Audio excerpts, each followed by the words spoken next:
Gary Moore Sr., welcome to the podcast. Matt, I appreciate being on the podcast. I have, believe it or not, I've followed you on LinkedIn and seen a lot of things that you've done, and it's been kind of impressing some of the accomplishments you've had in helping people with their careers and either launching, maintaining, or boosting careers over the last few years. And I'm really excited about having our conversation now because of all the positive things that you've added to the industry. Yeah, appreciate you saying that. And interestingly, over the first few episodes, we've been learning about different professions, different careers, different types of work. And I would love to know what the heck is surveying? Yeah, surveying is one of those things that people think the first thing they think about is a transit and a rod kind of thing, the old style surveying. And believe it or not, people still use that. But surveying has grown significantly with the advent of technology and the different technologies that are available.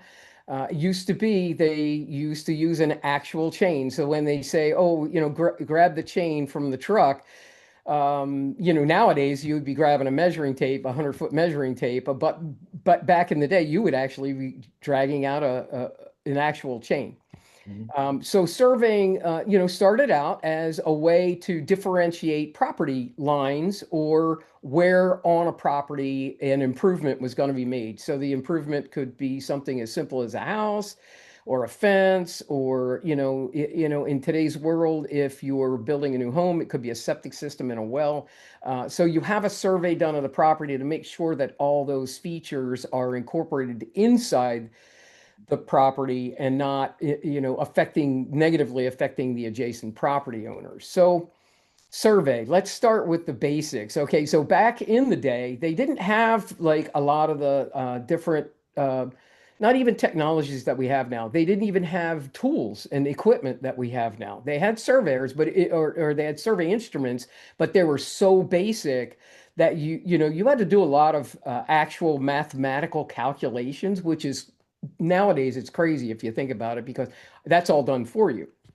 But you have to understand how those calculations work, because if you're looking at an XYZ coordinate, okay, so you're looking at how high something is and where it is spatially, either this way or forward or backward, you have to give that XYZ point for an individual spot on whatever it is that you're surveying. So it could be, I mean, just let's make something up. It could be a pothole in a street, and you want to know where it is so that you can demarcate that for the maintenance crew. Now, nowadays we actually have the roads have markers. They have mile markers, and they have tenth of a mile markers, and so you can actually say, okay, it's between mile 21.1 and 21.2. And so the crew goes out there and finds the pothole. They have a picture of it. They just locate it. But back in the day when you didn't have that ability, you had to find out exactly where it was. So when you're surveying something, say this, for instance, the Mason-Dixon line, right? So this is one of the first instances and the longest boundary dispute ever in our country. And the Mason-Dixon line started as a result of a kind of not a dispute, but more of a confirmation of where the line was between Lord Calvert in Maryland and then you have William Penn in Pennsylvania, right? So now you're looking at that and thinking, okay, so why is this a problem? Because ultimately Charles I gave the original Lord Calvert an actual deed, which actually said, okay, this is going to be at the 40th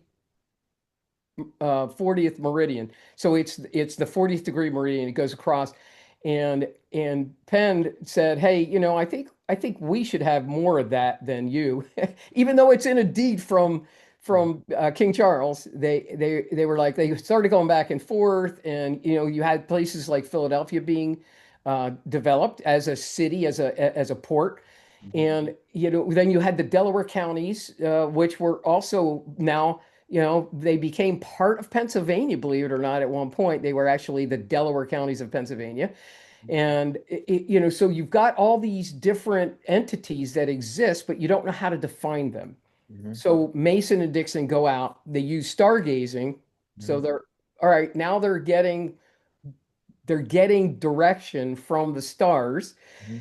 and they're doing the azimuths, which is basically angle and distance, so they're marking the line as a result of stargazing and azimuth, again, angles and distances. Mhm. So, and they did an amazing job of doing that. So now we've got this Mason-Dixon line. All right. So, and this is one of the best examples of how crazy Mhm. surveying can be. Now, the current line that goes across between Maryland and Pennsylvania, not between Delaware and Maryland, but the one that goes between Maryland and Pennsylvania, it is significantly far south than the 40th degree Mhm. uh, parallel. So you've got that. If we were right now, I would be in Maryland, by the way. Mhm. If the document that King Charles had put together and assembled and created, if that was held, then Mhm. I would live in Maryland right now, As opposed to living in Pennsylvania. as opposed to living in Pennsylvania. Right. And Delaware wouldn't even have technically existed. They might be considered the Delaware counties of Maryland. Who knows? Mhm. Part of Philadelphia would also be Mhm. in Maryland right now. Philadelphia, the South Philly would be in Maryland. Mhm. So you can see how important it is to create these boundaries and to make sure that they're accurate and for everybody to agree on them. And thankfully, they all did actually agree on them. And then when it got even crazier because now, okay, so Pennsylvania has above the Mason-Dixon line, which includes the Delaware counties. Mhm. Delaware said, well, okay, well, our counties are based on some these boundaries. And then they put a point at the courthouse in Newcastle, Delaware, and they drew an arc around the courthouse. And when it intersected the line, which wasn't a perfect intersection, so they kind of made it fit. Mhm. And that's part of surveying, which we'll get into a little bit later. They kind of made it fit. So now we're getting history and surveying. But Mhm. um, when they did that, and then what happened after that was we had the Declaration of Independence. Mhm. That was, as best I can tell, when Delaware actually became a state, Mhm. because the Delaware counties signed off as Delaware. Mhm. So now Delaware has become a state. Okay, so now that arc comes through. Well, from you, if you're looking at it, I don't know how, I guess it goes that way. Anyway, so the arc comes through, and now it created this wedge that nobody knew who owned it. Mhm. And I live about 4 miles from the wedge. Mhm. So for another, goodness, another 40 or 50 years, nobody owned this property, this wedge.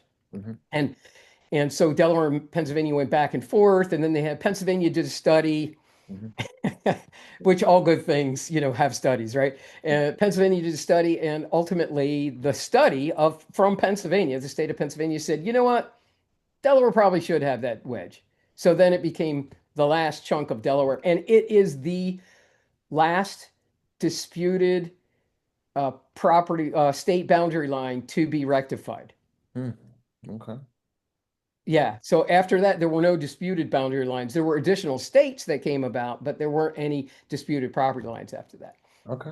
Yeah. So it's kind of crazy. So that's how they did it. I mean, back in the day, they would ride horseback to Mhm. the different locations, or with a horse and not a trailer, but a horse and buggy or a horse and cart kind of Mhm. thing for the whatever equipment they needed, because the markers there were concrete markers kind of thing. They Mhm. were really big. I don't know if you've ever been to that, but when we start talking about when we get into some other topics later, I wrote an article about that and published it Mhm. online. Mhm. All right, so from there, now we start to get new technology. That's where things kind of get wild. So in the 80s, they had what was called a theodolite. When now it starts creating this kind of digital version. So it would go out, you had a pole with a mirror on it, Mhm. and it would shoot a laser to the pole, and it would come back at you, Mhm. and you would be able to tell the you would be able to tell the angle and the distance to that pole. Mhm. So you would be able to locate, and you had the distance from the bottom of the pole, right? The distance from the bottom of the pole to the mirror prism, the center of the mirror prism. So now you have the angle, the distance, and the elevation. So now you have the XYZ component of that. Mhm. From there, you could hand plot anything from building corners to topography to roads to anything. You could plot those by hand because now you had angle, distance, elevation, boom, you put it on the page. So that gave you the ability to actually make a physical representation of whatever it was that you surveyed.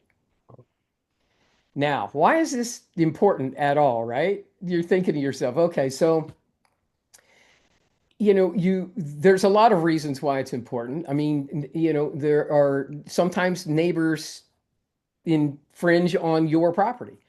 Sometimes you need to create what's called a right of way. A right of way is when you have a specific piece of property that goes through another property and it's used for either roads or utilities or anything. It's a right of way. So Mhm. it's designated as that. Sometimes the right of way is part of a parcel. Sometimes it's dedicated as its own right of way. Like, for instance, interstates have their own dedicated right of ways.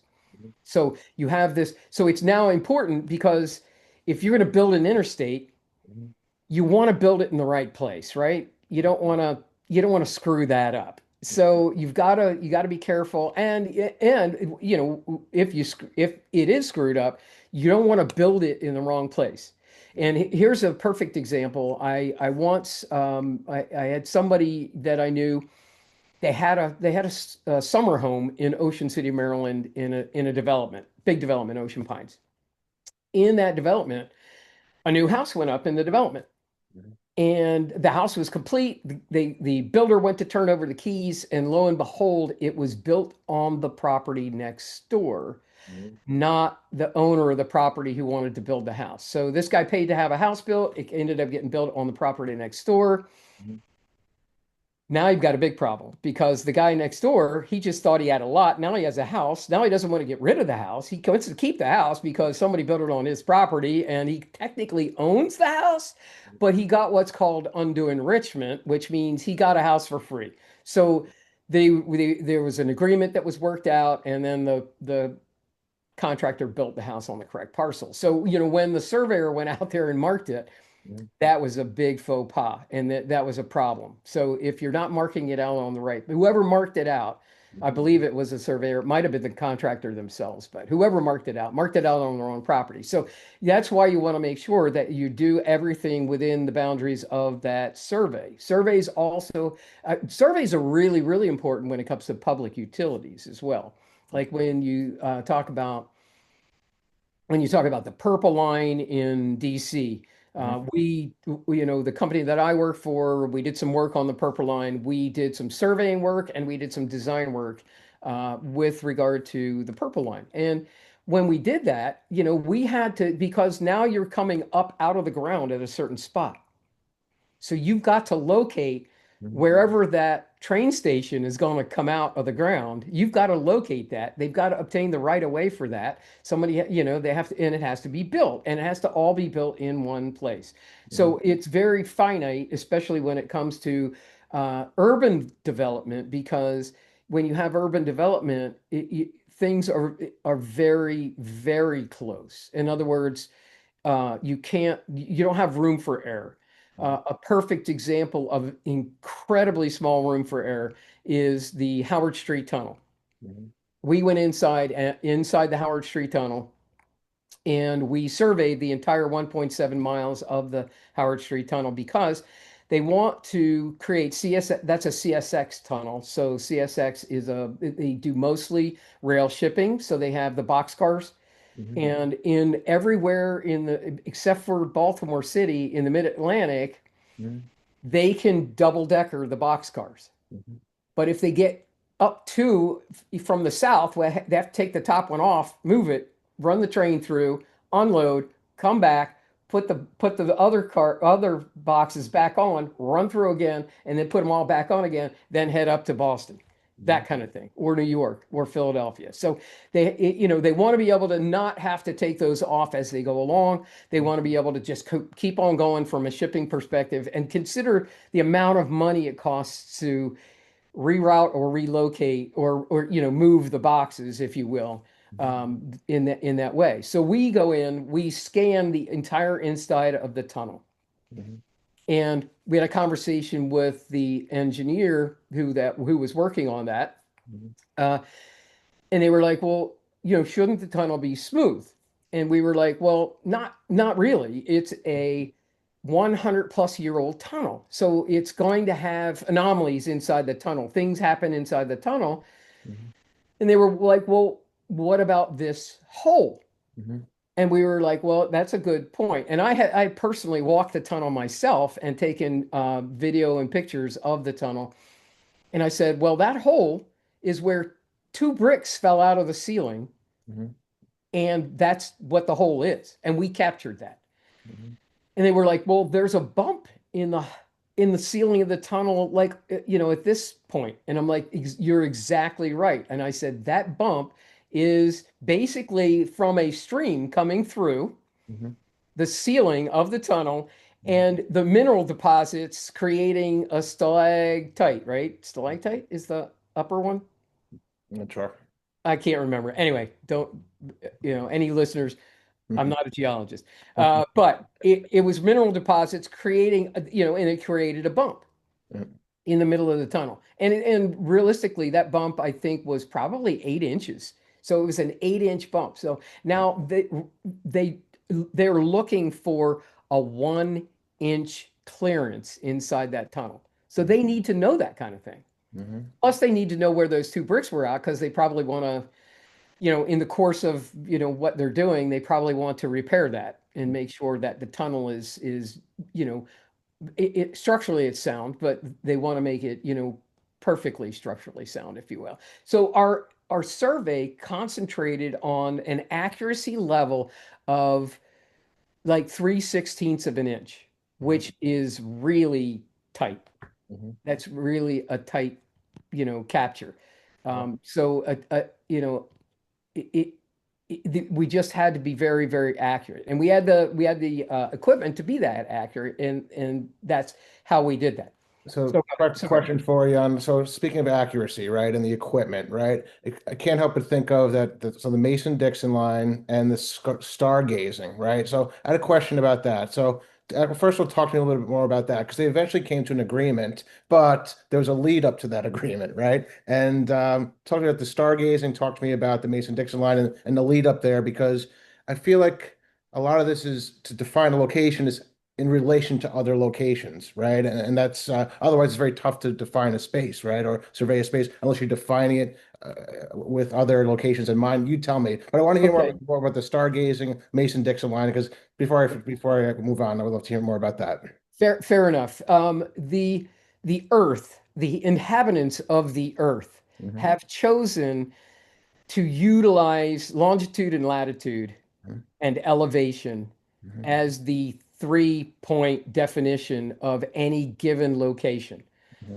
And that's why when the 40th degree parallel was used, that's why it was so important, that because in I think it was just used because it was easier to find the 40th degree parallel, Hmm. 40 degree parallel. From King Charles' perspective, he's like, "Oh, I'll just write that, and I'll write that in the deed." It was an actual deed, by the way, in the 1600s. So you know that's one of the first deeds I've seen in this country. But so there was this dispute, and you're right, the dispute was based on locations. However, everybody had an impression of what was and what should and what shouldn't be Maryland and Pennsylvania. And so I think there was numerous discussion that said, okay, we think it's at this or this northern parallel, Hmm. and that's based on, we think, this, probably this village is in Maryland and that one's in Pennsylvania. So we'll put the line in between there and then we'll just boom, we'll just stretch the line out. Mhm. And then for Delaware versus Delaware versus Maryland, it was a little easier because in Delaware, it was better described, and that 12-mile arc helped considerably, Mhm. with regards to defining the actual tangent, what they call a tangent in mathematical terms, of the Mason-Dixon line. So Mason and Dixon used the stargazing to assemble the parallel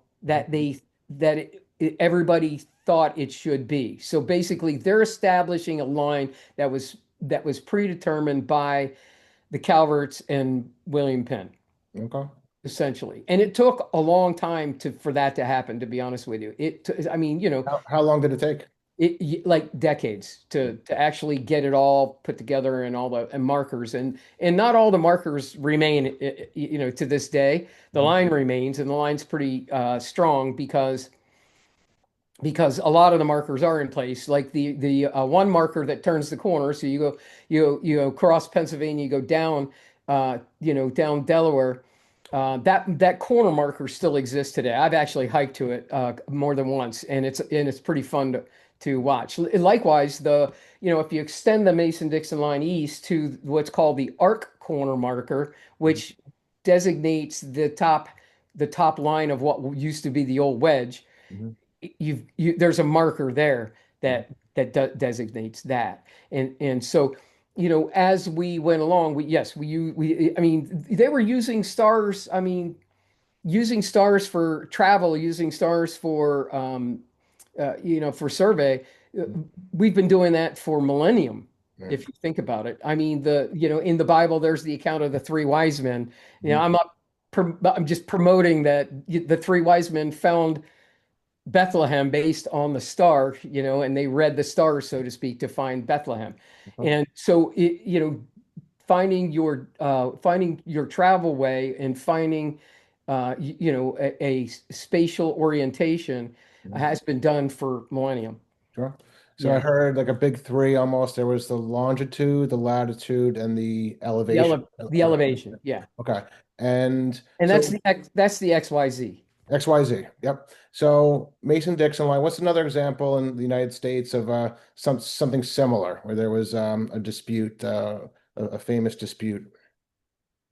Wow. The big disputes. That's probably the biggest dispute. There have been some disputes out west. Mhm. But they were settled pretty early, Mhm. because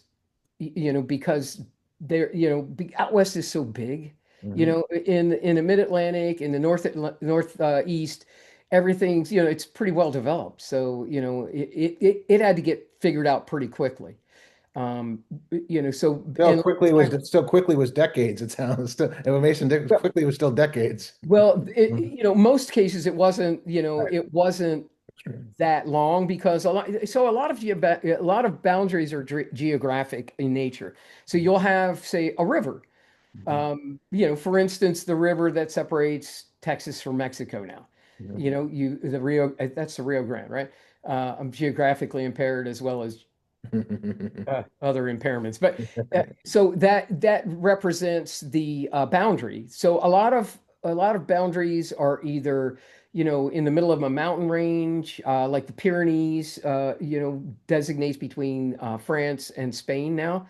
Of course, there's Andorra in the middle of all that, but so there's geographic boundaries, and then there's just boundaries, where they just plop a city and build a city like Las Vegas in the middle of nowhere. Or if there was, say, the gold rush, that's how San Francisco and a lot of the successful California towns were created because of the gold rush. And then, obviously there were, things from there. But disputes are more, in the bigger disputes have all been settled. I'm trying to think. Most of those were, there was some back and forth between Mexico and the U.S. in the early days, and then the U.S. said, you know what, we'll buy like California and Arizona, Nevada, that area. We'll buy that, Hmm. and it will that'll be the end of it. And so, the same thing with the Louisiana purchase. Hmm. Those were all purchased, based on negotiations and how things work. So, the U.S. obtained a good portion of its land from negotiation and purchase. Hmm. Very little of the land was like I mean, we colonized it obviously, but most of it was actual purchase. I mean, if you think about Seward's Folly, which was Alaska, the purchase there. That's probably, if you're looking at those three purchases, that's probably two-thirds of the United States. What So what's a big dispute that you were part of? Maybe not necessarily a property dispute or within your line of work where it was yeah. one of the bigger ones, if not the biggest. How would you describe that one? So some of them, I mean, obviously, some remain disputes, so I can't name names or things, but I've had, uh, uh, you know, neighborly disputes are the most frequent and the most common. Somebody builds something on their neighbor's property, and those are usually pretty easy to find. So one that I had to deal with personally was we did a site plan for an individual lot in a subdivision. Subdivision had somewhere, I don't know, like 40 lots. Okay. And I think 30, I'm making up the number 40. It could be more, it could be less, but let's say it was 40 lots. Three of the lots had been sold individually, and the other 37 were then still owned by the developer. Mhm. The developer changed the boundaries of one of the lots, Mhm. and it was the one of the property lines was the property that we were working on. Mhm. So now we've developed this site plan that has things, we have the house, we have the driveway, the well, and the septic, open space, stormwater management, that whole thing of this single family dwelling lot. We did all that. They go to start clearing the property. The guy next door comes and he goes, "You're on my lot." Mhm. And we're like, "No, we went to the county. We got the plan, the subdivision plan, when it was subdivided back in 1976." Mhm. And and he goes, "Well, what about this?" And he hands us a subdivision plan from 1979. Mhm. And we're like, "Well, we don't have any knowledge of that. The survey of the subdivision is from back in 75." Well, it turns out that the subdivision was the lot lines were changed, Mhm.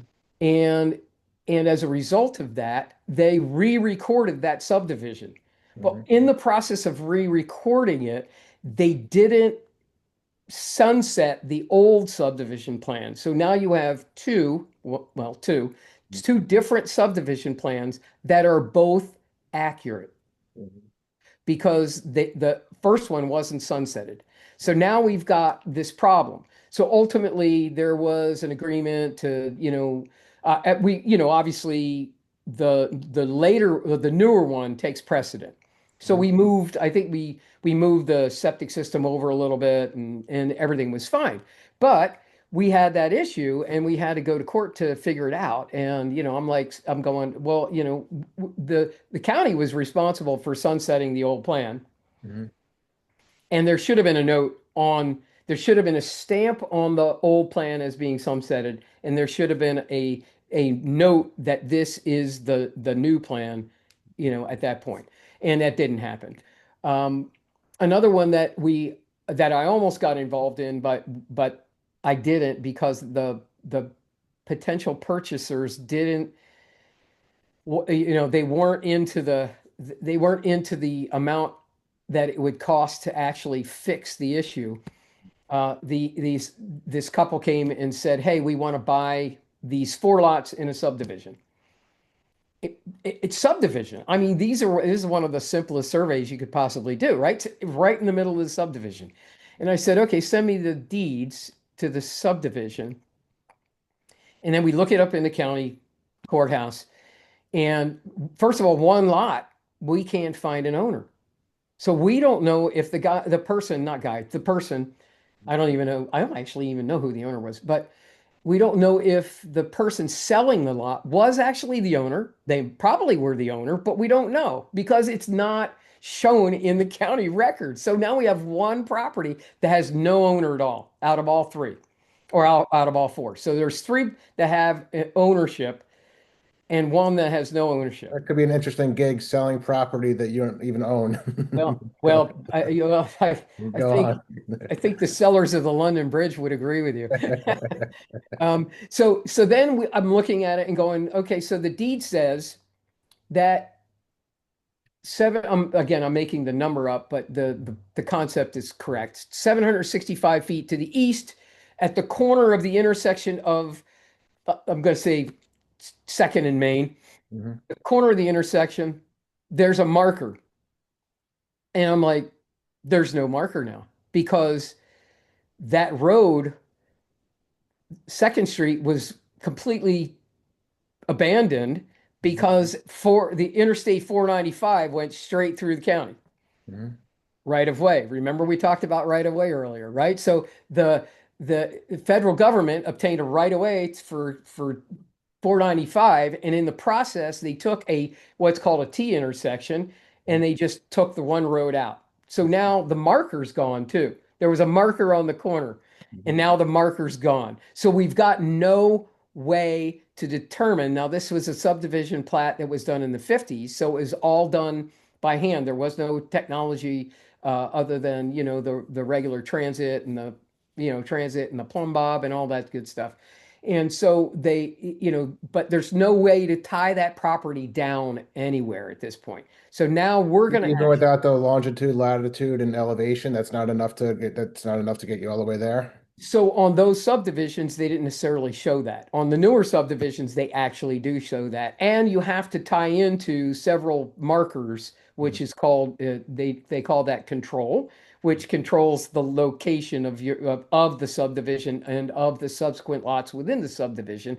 But Mhm. they didn't do that to that regard back then. And you can be off. Even with that, you can be off several feet in some cases. Mhm. So and a lot of people don't realize that even today, survey is not as definitive as you think it should be. Mhm. Okay. And I'll get into that in a minute. So basically, we told the prospective purchasers we would, we, before you buy this, you should probably make sure that A, the person selling the property is the owner of the property, Mhm. and B, we can tie down those lots and the size of those lots exactly. Mhm. And they opted not to because, I mean, quite honestly, it takes a lot of money to go through that exercise. Mhm. Just verifying ownership, it would take thousands of dollars because you have to go through handwritten records Mhm. in the county, recorder of deeds office. You have to go through those, and now they all have them all online, but you still have to go through each page one by one, and they're not necessarily they're in order of date, not in order of location. Mhm. So you just have to go through and hope that you find the right date when that happened. Mhm. Um, so in that case, they decided to just go ahead and take the risk. And if they're going to put especially if they put one house on all four lots, so to speak, ultimately by what they call not eminent domain, but just grandfathering in a sense. You've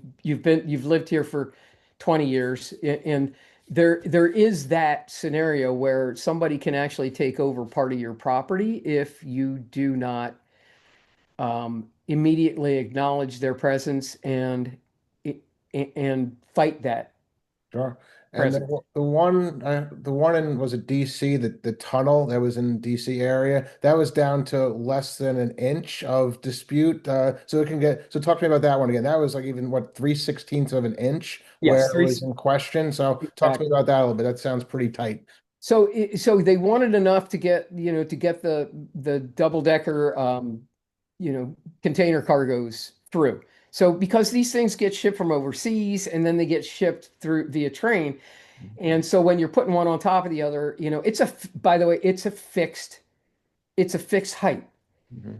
because everything from the rail up until the top of the second Mhm. container Mhm. is very consistent and very strict. So there's no like, oh well, oh, if we let the air out of the tires, we can make it through the tunnel Mhm. because those are steel wheels, right? They're metal. And so you don't have to worry about if you've provided the clearance necessary, you'll have the clearance necessary. But you got to keep in mind, you also got to provide enough clearance to get the air gap going. Mhm. Because in some situations, if the air gap is too tight, then the train's fighting the air gap, Mhm.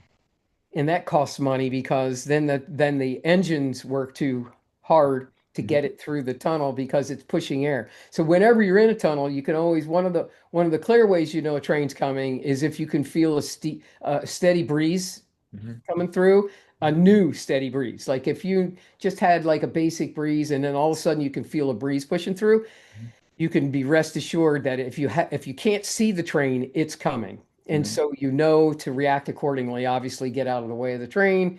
Mhm. And in the case of that tunnel, that was a pretty wide tunnel. So they didn't need the clearance on the top part because they had the clearance on the sides. They probably had a good after the as the train's coming through on either side, they probably had a good anywhere from 8 to 10 feet on either side, on each side.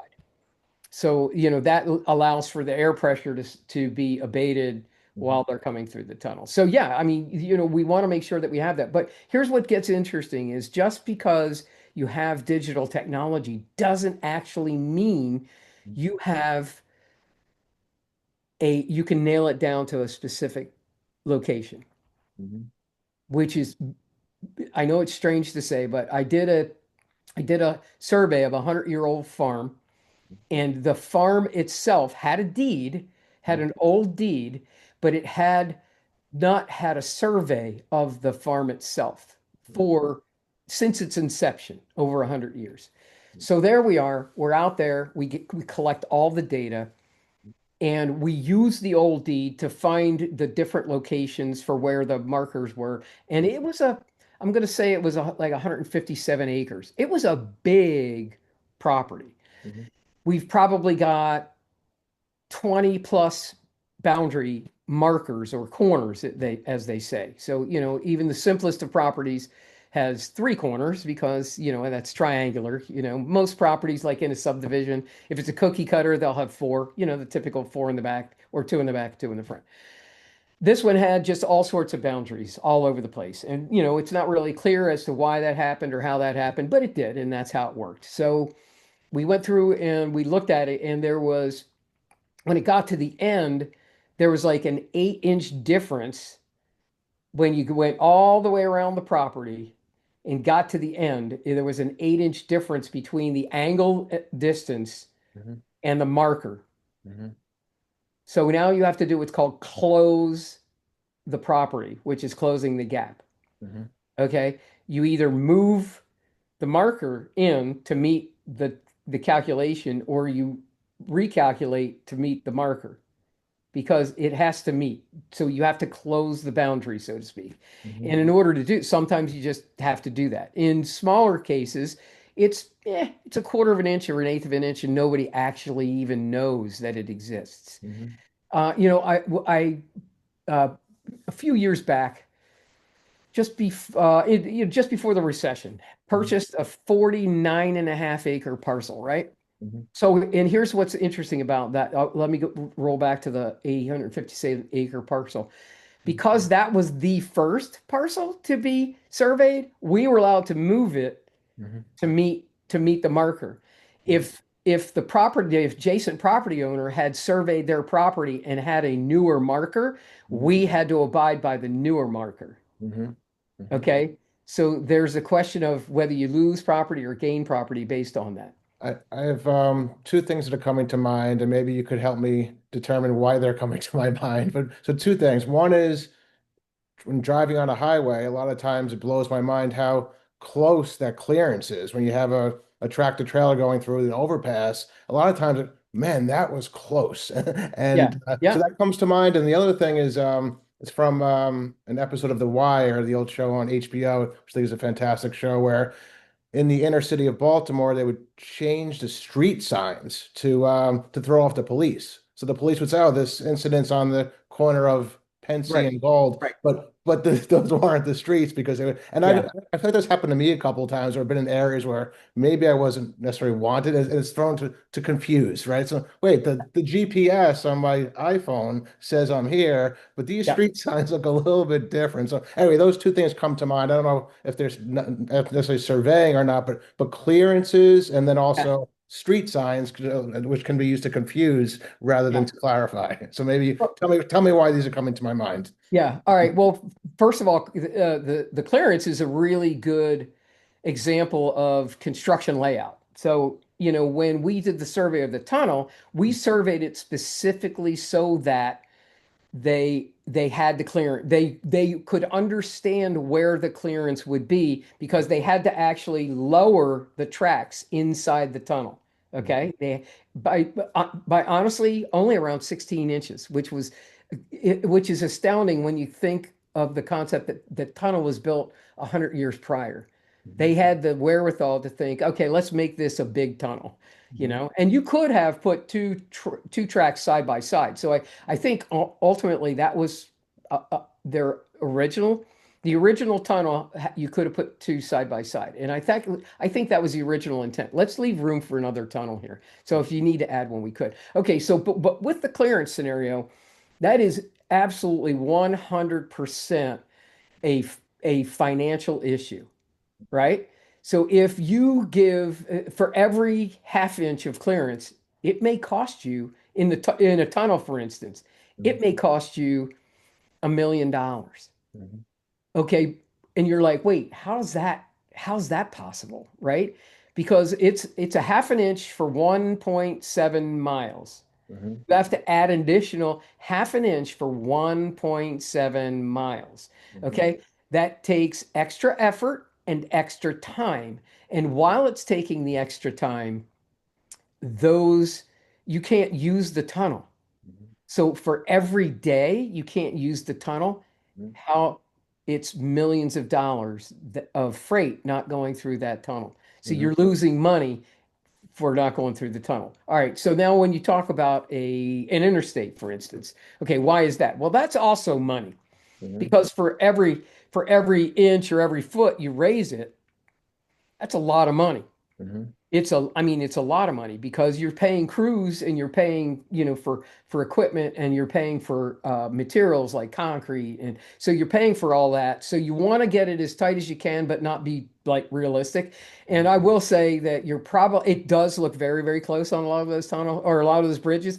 But the reality of it is it's probably a few inches. Okay. Because they have to make them so there's absolutely no doubt that I guess everything's relative because me a few inches is pretty close when it's going 80 yeah. miles an hour and it's a big old truck. Well, therein lies the engineering in me, but because that's an engineering uh, question as far as okay, how close can we get this and still be realistic, right? And it's no different. For instance, why is a roadway lane Mhm, 10 feet? mhm, Why do they give you why do they give you less shoulder, mhm, but like when there's a Jersey barrier on, you're riding down the road in the far left lane and there's a Jersey barrier and you're like right on that thing, mhm, right? But you go on the other side, if you go far right, you've got a whole lane sitting there, mhm, right? It's because in our brains, it's human nature in our brains and where we're sitting in the vehicle, we can do our mind and hand-eye coordination works better with the left side because now we can see better on the left side, we feel better on the left side because I mean quite honestly you're sitting in a car, you look over and you can see that you're 18 inches away from that barrier. I mean 18 inches. So you're going to be more likely to be over to the left, and so they want to keep you to the left. mhm, And then over to the right, you can't see over there, and you feel less comfortable over there. Yeah. So you want more room over there. That's why, quite honestly, I think a lot of people I affectionately term it park in the left lane. They're going the speed limit in the left lane, which they're technically allowed to do, but it's like all this traffic's behind them. Right. But I think they're more comfortable in the left lane because they can see everything easier. They see it all there and they get it right there. Whereas if they're here, they don't feel as comfortable because they're closer to another car versus a fixed. So what are a couple other these are interesting. It reminds me of that book Freakonomics a little bit. What are a couple other like let's say like day to day like real life examples where this stuff hits close to home surveying where it's little examples of how we might see it in our day to day life that surprises us. It's spatial or whether it's locations or whether it's distances. All right, so there are, for instance, the layout of an intersection. Mhm. If you have an intersection, let's talk about the intersection with no equipment, a roundabout, right? Mhm. So you Mhm. got a few signs, you got a roundabout. People hate roundabouts in this country. I hate them. I hate Um, them. I think people they're getting used to them because they're getting to understand that a roundabout is not a traffic circle, and they are two independent structures, if you will. They're two different independent pieces of road infrastructure. Mhm. Uh, Traffic circles became a thing when the roundabouts in New Jersey, because everybody talks about Jersey, I'm just going to use Jersey as an example. The roundabouts in New Jersey stopped functioning well, so then they decided, okay, we're going to put red lights up, and then okay, the traffic that has the most cars, we're going to just blow through the entire circle, Mhm. and we're just gonna let them go straight through instead of going around.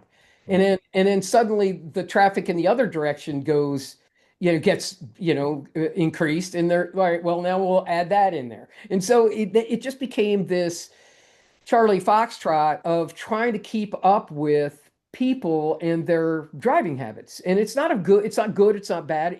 But it can be incredibly challenging as you see in places like that when you try and alter something to fit the current traffic pattern and the current traffic habits of the drivers.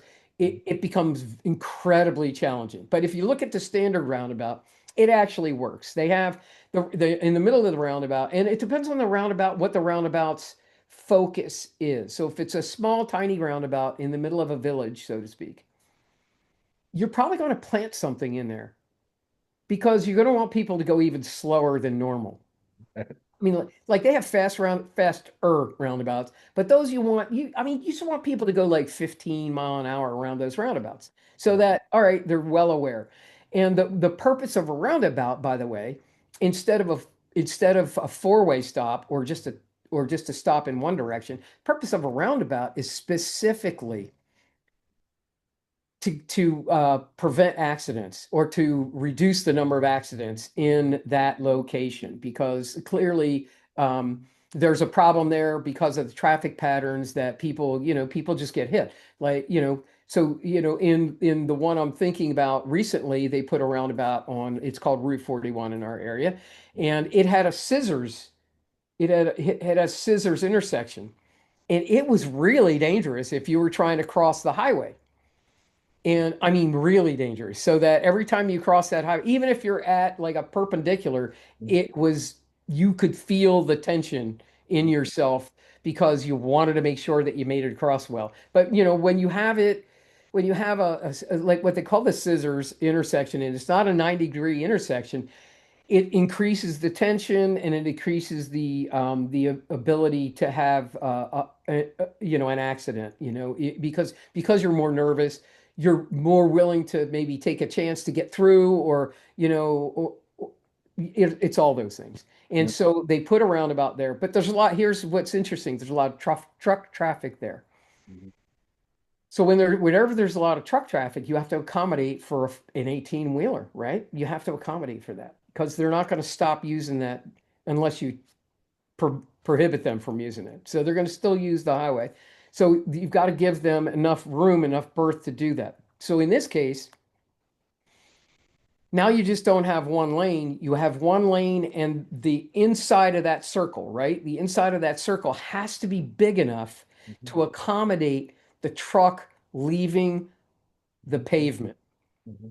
It just happens because the truck's going around and the curvature is tight enough where the back end of that truck goes over. And typically they'll make it like a cobblestone thing, so it slows the truck down a little bit at at the back end, and so the truck will go over it, but it's pavement just like the bituminous pavement. It's pavement, so but by doing that, now they don't have to make it bigger so that the truck can just go through without it. So that would have like there would be a big inner circle otherwise. Mhm. When they do that, that requires more land. When they require more land, then they have to buy land from people and they have to survey it out. They have to make sure they're buying the right amount of land to fit the correct size of the intersection in. Mhm. So in those cases, a lot of times they'll go and they'll actually start the negotiation for the property without knowing how much exact land they need until the preliminary design is done. Mhm. And they go, yeah, we need X, we need this. And they can actually, you can, and it's called what it's called. I talked about a deed before. All right, a deed is also another name for a deed is a meets and bounds description. The meets and bounds description shares with you the angle and the distance of that property line. So you're going to go 37 degrees, uh, 48 minutes and 22 seconds southeast for 147.26 feet. So it's gonna have that. So now when that roundabout is put together, when they've done the research for the roundabout, they put together the easement agreement or the deed change, and they have to define everything from every line and arc and circle Mhm. inside that, the property, because you have that, right? So if you're approaching from the one, there's an arc that goes this way, and then it may meet another arc going that way, and then it meets another arc until it goes perpendicular to the second road that meets the intersection. So you have to have all that defined by survey. And And so so, it's roundabouts, right? Which will, and you know what I'd love to do? I'd love to talk about some like what's called neighborly disputes over property, then some of the drama that might ensue. Maybe we'll yeah, come back to that later in today's episode or in a future episode because that sounds like it might yeah, might have some interesting stories around those yeah. types of disputes. But let's talk about travel a little bit because travel kind of you also have an interest in. So we talked surveying a bit. Now let's talk about travel. So and journeying, which is not exactly surveying, but tell me about the journeys that you take and travel and a little bit more about that. So my wife and I have a travel blog. We did it because, I've traveled a lot over the course of both my life and my career. I've been to places that most people never go to. Mhm. And yeah, I think we've had conversations at one point or another about some of the places that I've been to. And by the way, you were talking about street signs earlier in Iraq. They have an entire city Mhm. called that. Actually, I think is it the town or the city? Anyway, so they have this entire city of 500,000 people, 500,000 residents where they have no street signs. Mhm. And except for the highway. They have a highway that goes through the middle of town, which is basically the main thoroughfare. But if you want to get somewhere, you ask them, okay, well, go down until you get to Muhammad's house Mhm. and turn left, because Muhammad's family has owned that property for probably a millennium. So it gets kind of interesting, right? You're in these, and you're like, I don't know how to react to that. Anyway, so all right, back to the journey. So but I see stuff like that, and this is fast to me. It's fascinating whenever I can see something with survey and engineering and even just history. I love history, so as you can probably tell from the conversation, all of that is incorporated into both my daily life and my professional life. Mhm. But I got this collection of stories, and anybody who knows me fairly well knows that I have a never-ending collection of stories. Okay, I've been to places that have been crazy. Like, I've been in. And yeah, I've been in countries like Kyrgyzstan and Kazakhstan. I was in Haiti after the earthquake, in Iraq, during the war. Was supposed to go to Afghanistan, ended up in South Sudan, but all of those offer their own stories, if you know what I mean. There are stories that just happen as a result of you going there and experiencing things. And so the entire goal of the website, which is called Journey More Often, more with two O's. So it's Journey, Moore, often dot today. So we propose and we encourage people to do things to enjoy life more. Just period. Enjoy life more. It could be going to a local restaurant. It could be, and so we'll highlight a restaurant on the blog. It could be going to a local hike, a local trail. And so it could be any of that. Biking, we could do biking, we do hiking. A lot of those things are free, by the way, which is pretty awesome if you think about it. Like my son and I, Gary Jr., and I actually did a 23-mile hike a couple of weekends ago. Yeah, actually 2 weekends ago. We were on a trail and we were hiking 20 miles, 23 miles on this trail. And we were just enjoying it. We packed everything we needed. We packed food. We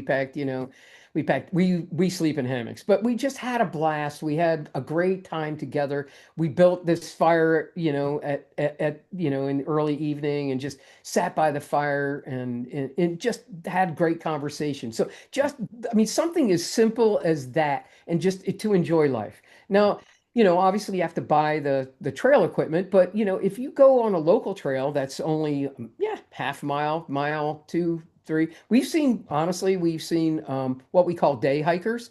Mhm. See, day hikers doing 12 miles. Mhm. It's not out of the question. And if you're coming in and out on the same day, I mean, your biggest issue is just having something to snack on and enough water. Mhm. After that, you don't need anything. So, you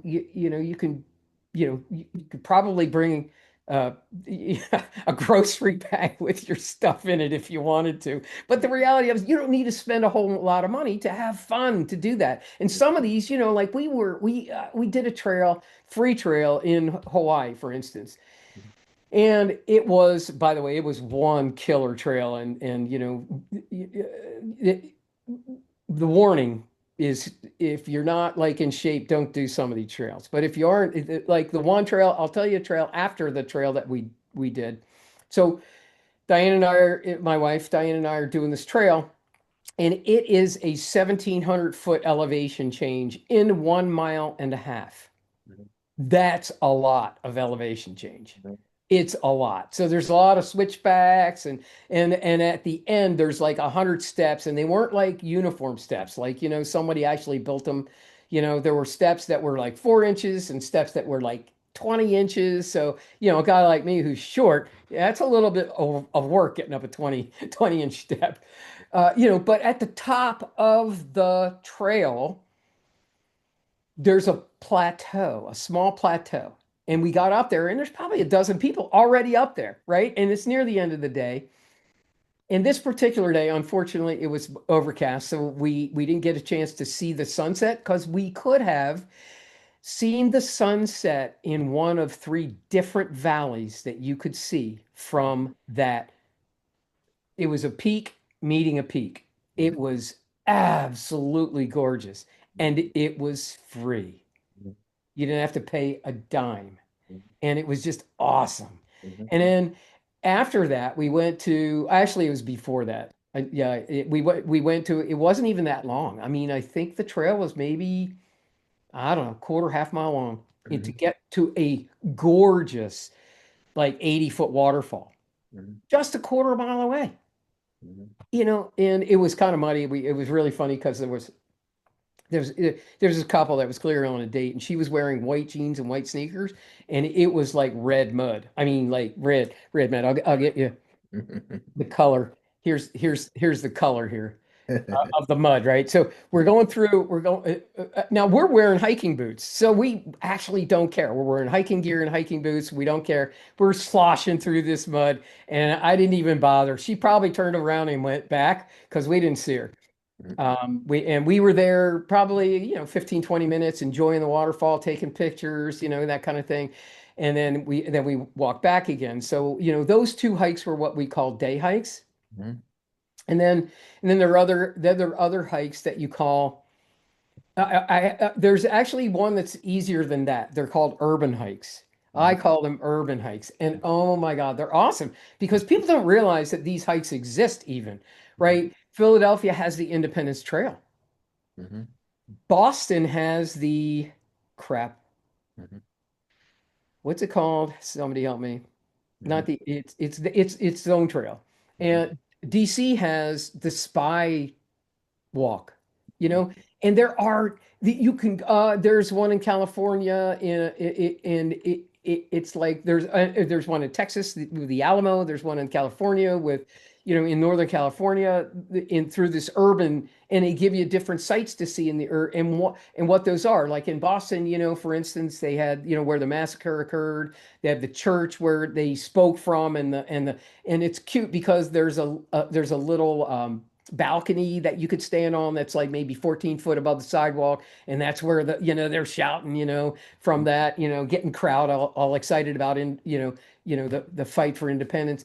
And there's a couple of graveyards that are very specific. They have like well-known uh, people who fought for the independence of the country buried in those, maybe a president, that kind of thing. So, you've got these urban hikes Mhm. that have a lot of value to them, and and they're well thought out. So one of the really really good things that came out of COVID. I mean, COVID was a mess, but one of the really really good things that came out of COVID, and some of these things, by the way, they existed before COVID, like the trail in Boston, the trail in Philly, the trail in DC, et cetera.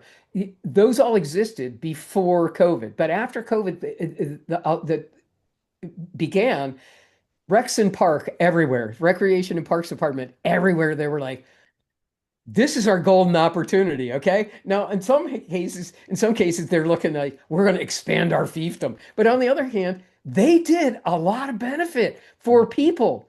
Like in Mhm. our area alone, there's this one park, and they expanded the park during COVID. Mhm. Amazing. I mean, you can go on the coldest, most ridiculous day, Mhm. and parking lot probably has two or three people in it. Mhm. On days that are really beautiful, like today it was in the mid 60s in November, in the mid 60s, and it's just gorgeous sunshine. Mhm. The parking lot's pretty full, Mhm.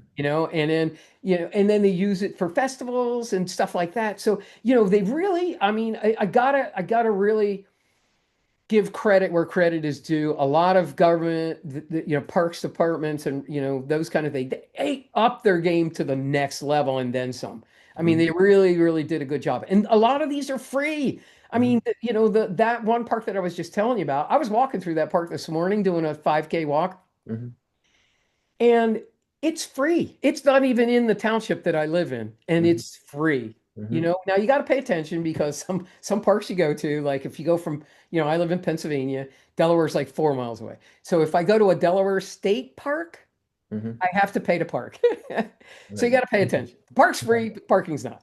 Um, And then there's also the international, I don't know, are these called like travel hacks, where places like the Roman Colosseum or the Louvre. Yeah, yeah, you've also been to those types of interesting places. And there's like these, are they travel hack? Is that what they're called? Travel, maybe tips or hacks yeah, of how to save money or not even spend any money at all in certain travel places? hacks slash tips, right? So, Okay, all right, let me finish off the hiking real quick. sure. So there's urban hiking, there's day hiking, there's weekend hiking, and then there's through hiking, which is like the Appalachian Trail kind of thing. So we have all that on the website. We Mhm. have that described on the website. I created those categories, nobody else did, but they made sense to me, so I just put them on the website. Now, You There's gotta other get a things. patent on those now. You gotta get some IP on I that. should, yeah. So yeah, the website's been absolutely the website's up over 7 years now. We Mhm. have over 200 pages. We have podcasts. We'll get to the podcast later. Yeah. Um, Congratulations, by the way. That's awesome. yeah, yeah. So it's a lot of fun, a lot of work. All right. So the travel hacks. So what we've discovered, there's a lot of fun. So one of the things that we have absolutely discovered, there's Mhm. two concepts. Number one, ask a local. Mhm. Like, where would you go to eat? Mhm. Because the locals are going to tell you where the good restaurants are, right? They're going to tell you where the good restaurants are because, maybe their friend works there. Who cares if their friend works there and they're just giving their friend a boost? But Mhm. it's probably good food because they're recommending it, right? Or when we were out in Oregon, Mhm. this was during COVID, we were doing a wine tasting, and wine tastings had to be scheduled. And we had like 45 minutes in between two wine tastings. And so we asked the one vintner, and we're going to get to the Roman Colosseum in a minute. We we had this wine tasting. We were finished, and we said to the vintner, "Hey, in between here and there, where would you recommend?" And they go, "There's this really cool park that you can go to. They have plenty of parking, especially in the middle of the week, like we are. Just you can go and park, Mhm. and then they have like trails." But he goes, "The best thing to find is the view is extraordinary because you're looking at this huge valley and." The valleys in the West are really, really big. They're just massive, right? And so we went over there. My wife and I went there. It was like almost halfway in between the two wineries. We went over there. We're just kind of hanging out, and we see this couple, and we're like, "Hey, we're just here doing touristy stuff. Do you have any recommendations of things to do?"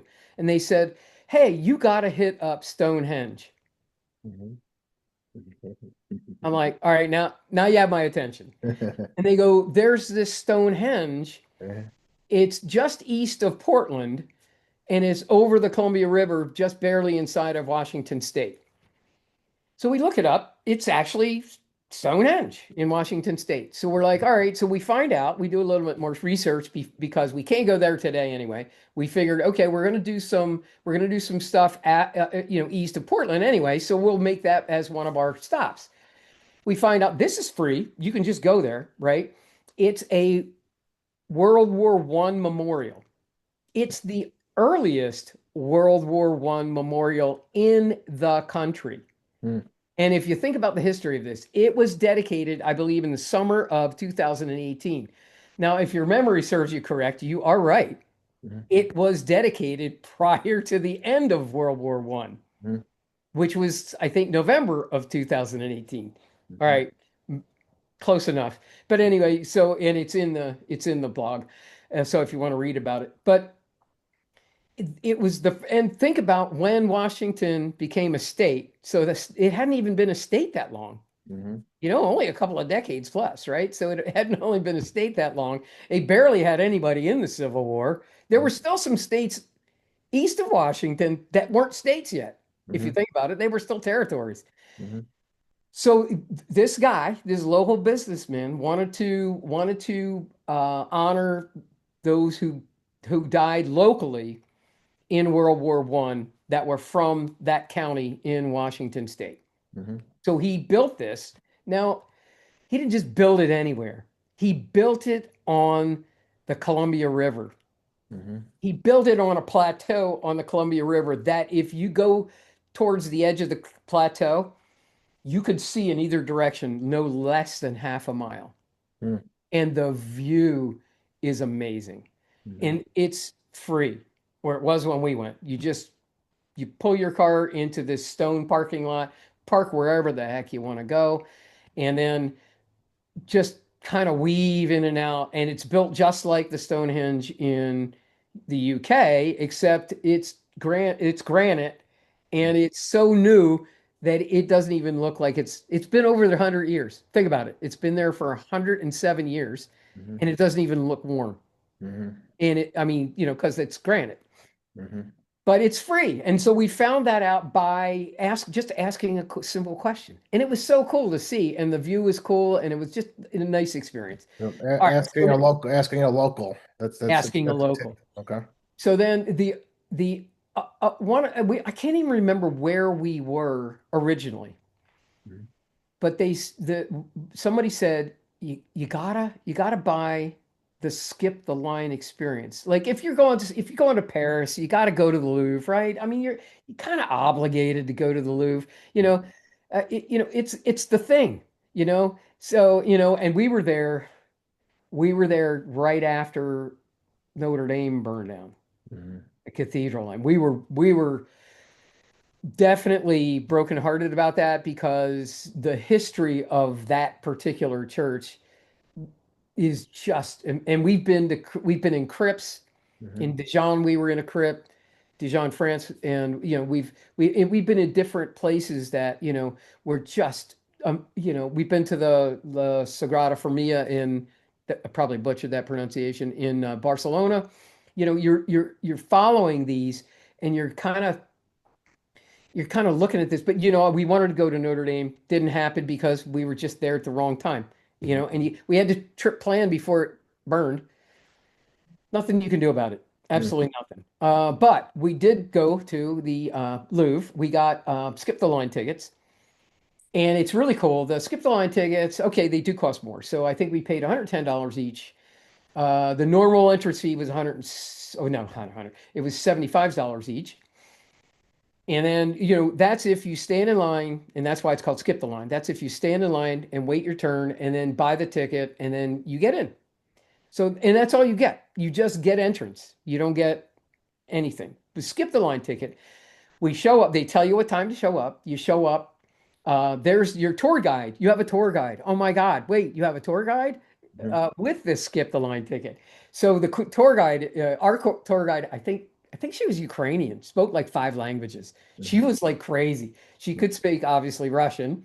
She could speak German, Italian, French, Spanish, and English. Okay, six, right? That's six. So she was on top of her game, and she was like she she was like street theater. She was very passionate about everything she talked about. See these bricks here. That's the individual bricklayer's mark, so that he could tell how to get paid. And I'm like, wow. I mean, that's pretty, if you think about it, how else do you get paid, right? Nowadays, it's all worked out, right?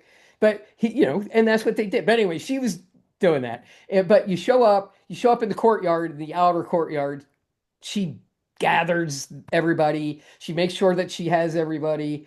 And then she gives you your ticket. Then you follow her in. And when we walked in, the particular day that we were there, we walked past this really long line. I Mhm. mean, an incredibly long line. So we got through there because I didn't want to stop us from moving through because I knew we were moving. So we got through, and I looked at a guard, and I said, "Hey, I have a quick question."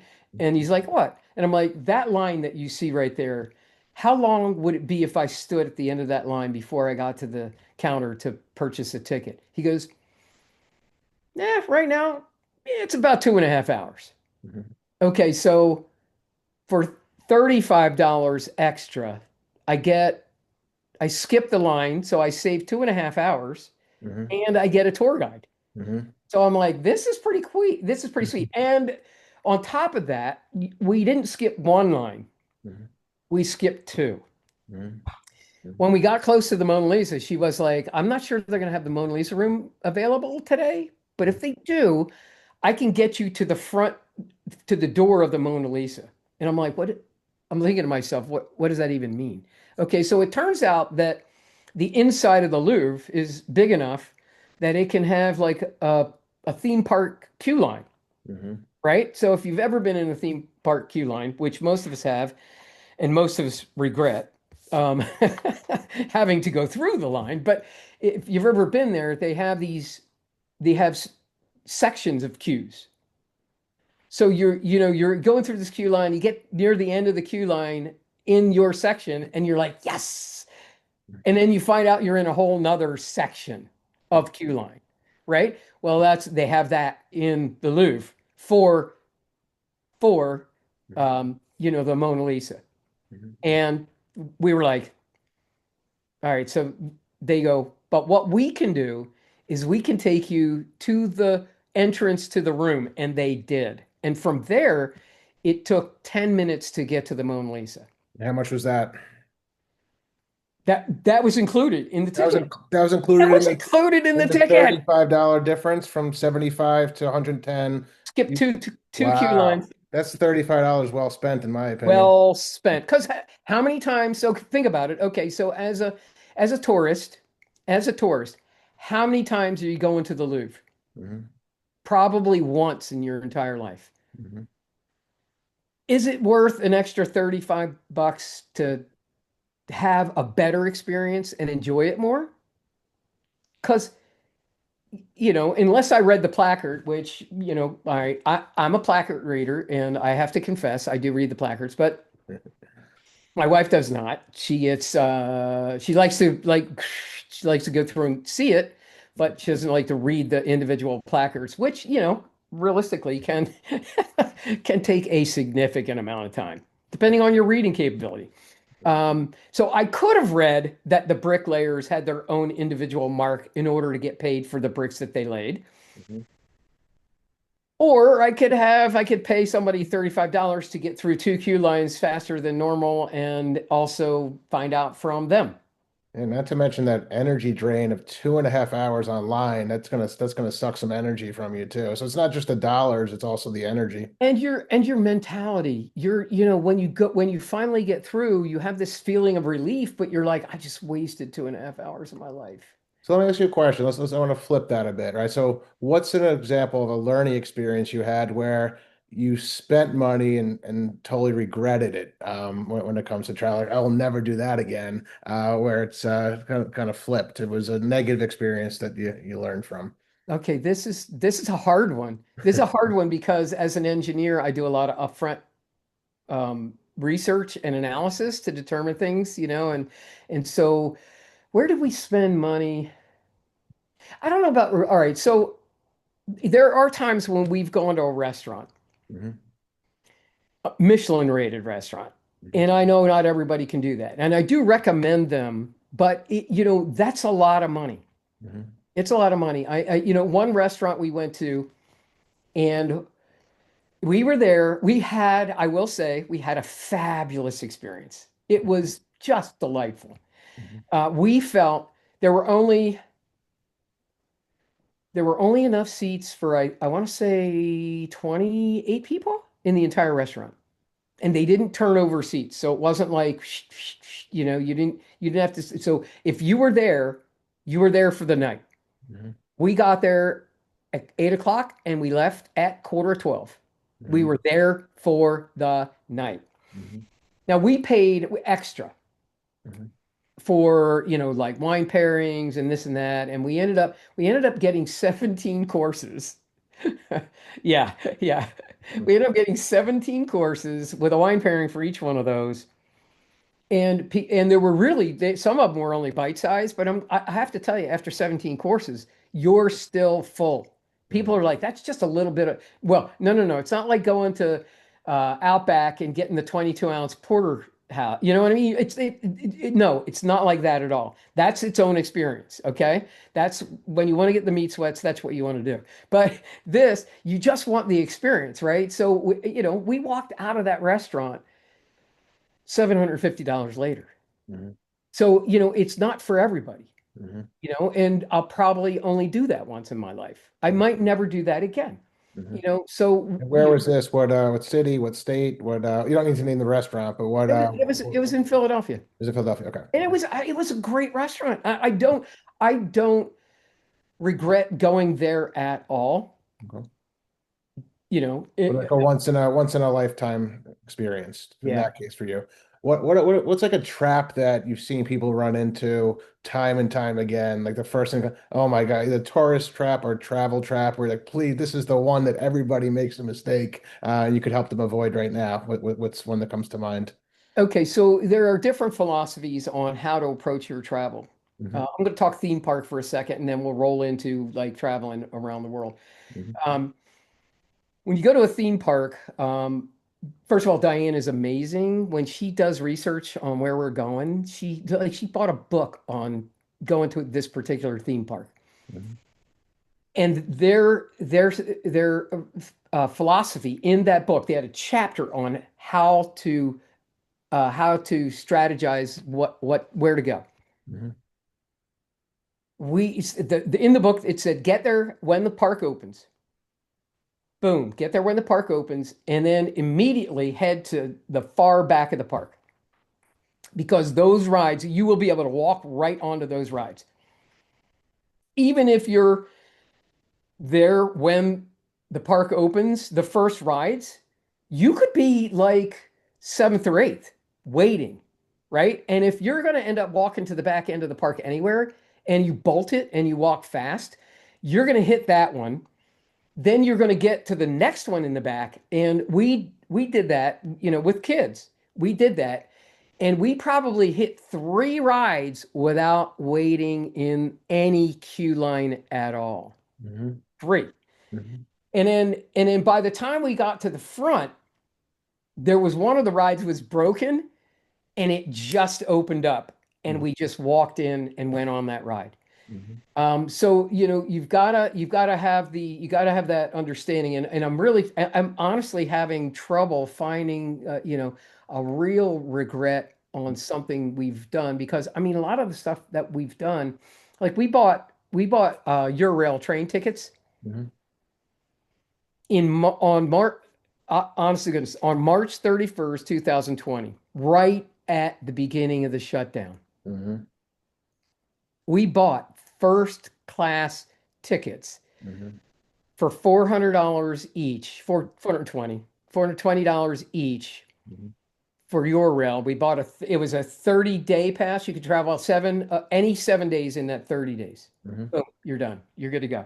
Any 7 days within that 30 days. And I'm like, the regular ticket's like 365 or 370, right? I'm like, we might as well just upgrade it. I'm like, and they guaranteed it for over a year. Hmm. Something, gonna be good for a year, right?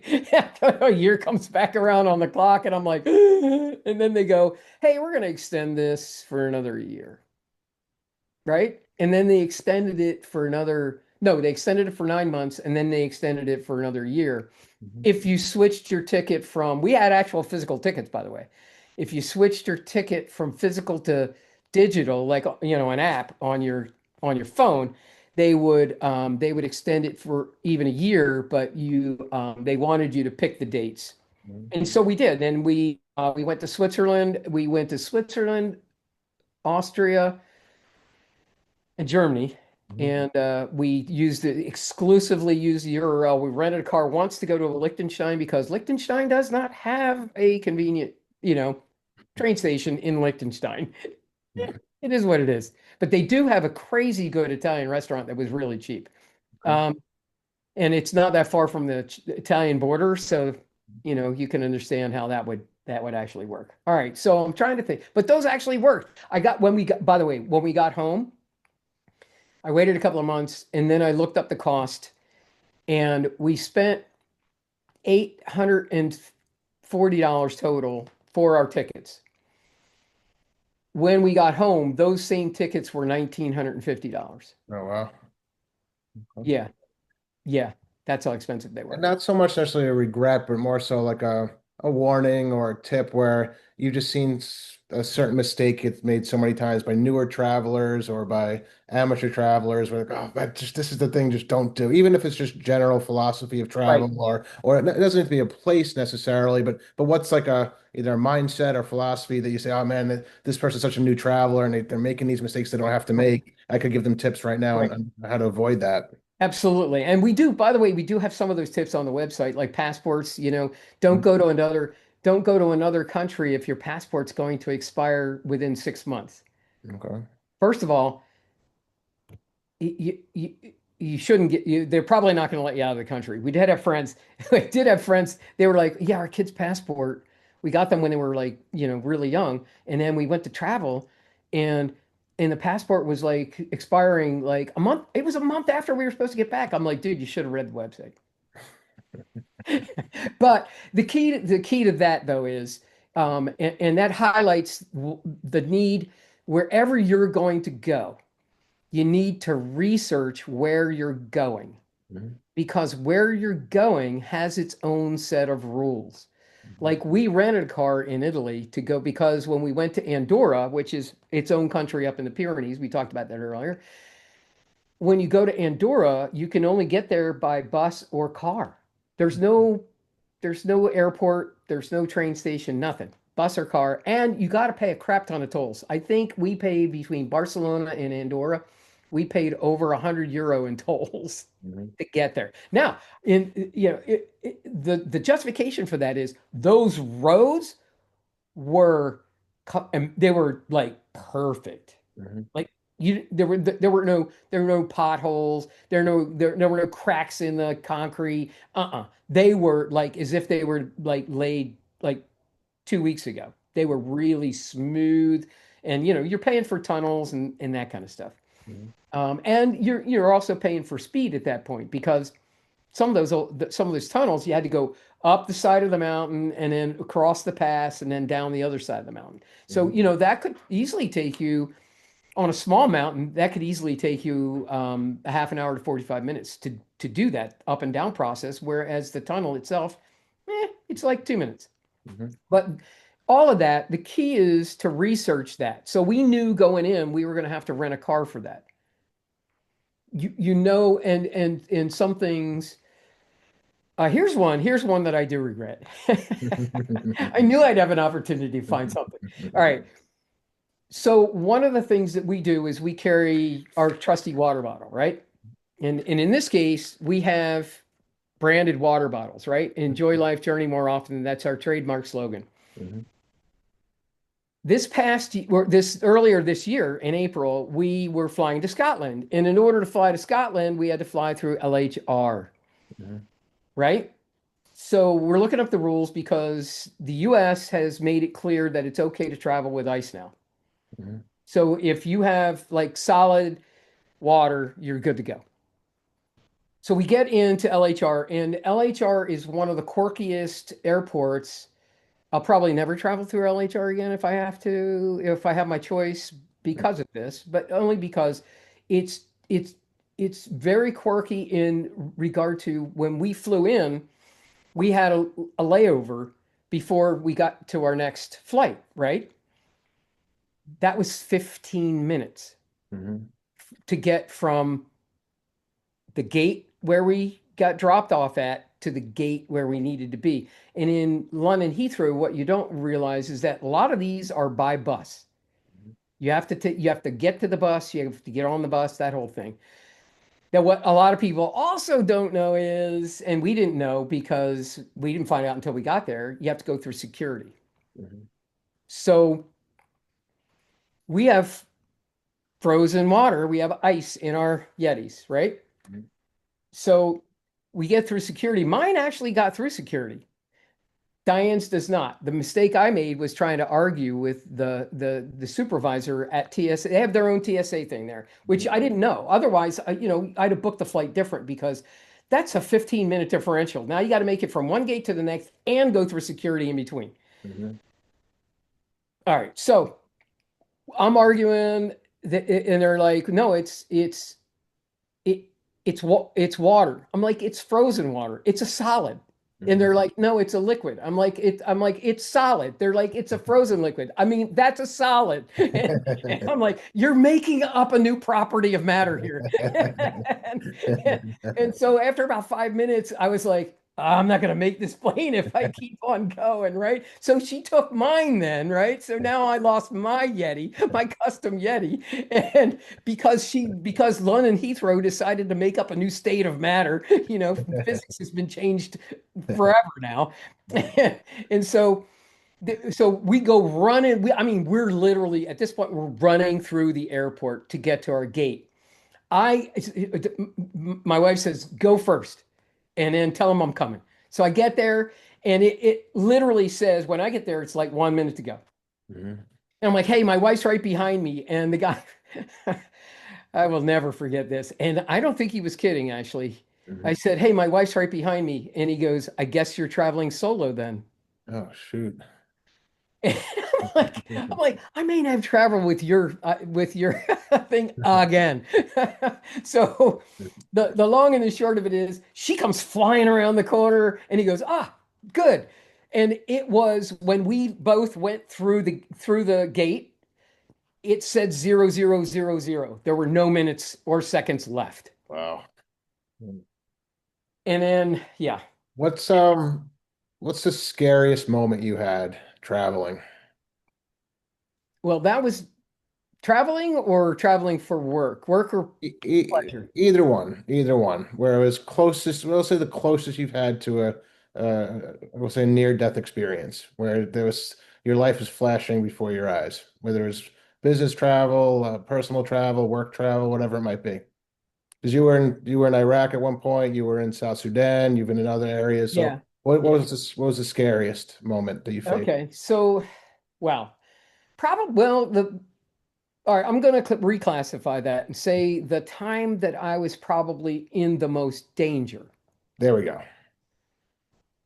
Because first of all, I don't really operate on fear too well, but Gotcha, it's just gotcha. not my I'm gig. okay with you rephrasing the question. That's Yeah, fine. no, yeah, but I mean, I'm not saying I'm fearless. I'm just saying I have very little fear at all, if any. Okay. And so when we flew into Baghdad on the military side of the airport. So a lot of people don't know there's a a commercial side, there's a military side, or there was. I have no idea what they have now. We flew in on the military side, and then they housed me overnight. From there, I get woken up in And the this was for a morning. work, I'm sorry, this is a work This contract is that you were on? definitely work. So I was working for I was doing a 25-year sewer master plan for the Babel province in Iraq, which that's where I think at least two of the palaces that Hussein had built, and then there was also the ancient ruins of Babylon were there.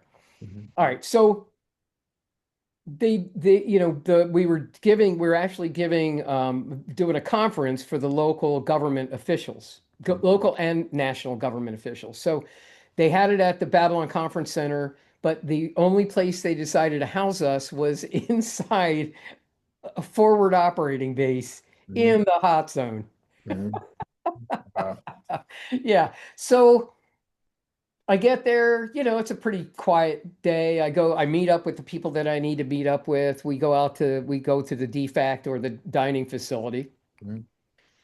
and we're on our way back to our quarters, and all of a sudden, Mhm. inside the base. Mhm. So now it's like if you've ever seen, if you haven't, you have to look it up online. Just Google video of Keystone Cops, and everybody's running around in a circle because we're all trying to find the nearest bunker to Mhm. get into for the next thing. But there is no next thing. So we're in this bunker. You can't sit down because it's low and it's got water in it on the bottom, so you can't just sit down there. So we're there for 2 hours. They give the all clear and we go. So I was there in that for every day that I was in there, they fired at least once into the base. And the Wow. base, the base is 1 mile by 1 mile, square. The base was square. And so if you wanted to do like a 4 mile run, you could just run the inside, of the inside perimeter. Mhm. I get home here. I'm gonna compare it. I'm gonna equate it. I get home and people are asking me like, how was that? I'm like, yeah, well, it was a bit on the unnerving side, right? A bit unnerving. And they're like, well, did you feel unsafe? Mhm. I said, well, let me put this in perspective for you. Mhm. They fired in, apparently they were using a timer when I was there. Mhm. It was 8 o'clock in the morning or 8 o'clock at night. 8 o'clock in the morning, 8 o'clock at night. They just never bothered to change the timer. Mhm. So, and they use the timer because then you can't, they can set it and then they go away and then it just fires in and nobody's there. Mhm. So the dining facility was bomb proof, mortar proof, like small mortar proof. I just made myself in the dining facility at 8 o'clock in the morning and 8 o'clock at night. I just made it a point to be there. Mhm.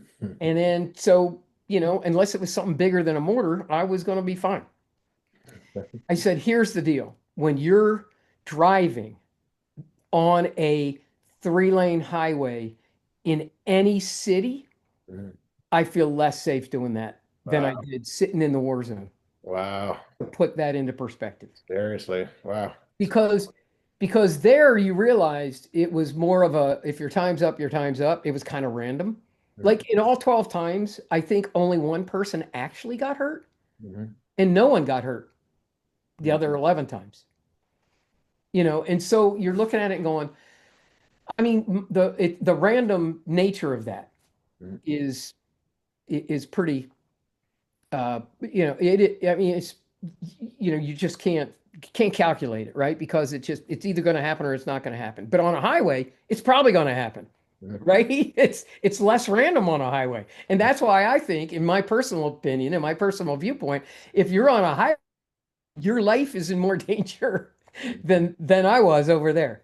Mhm. And it was kind of funny because I actually would Skype with Diane in between mortar fire. So I would just not Skype at 8 o'clock basically. And so I would Skype with Diane and I didn't tell her that I got fired in on. And then we were at some sort of social function and somebody was asking me if I got fired in. I'm like, yeah, blah, blah, blah. And I just rattled it off casually. We get home and she goes, you never told me you got fired in on.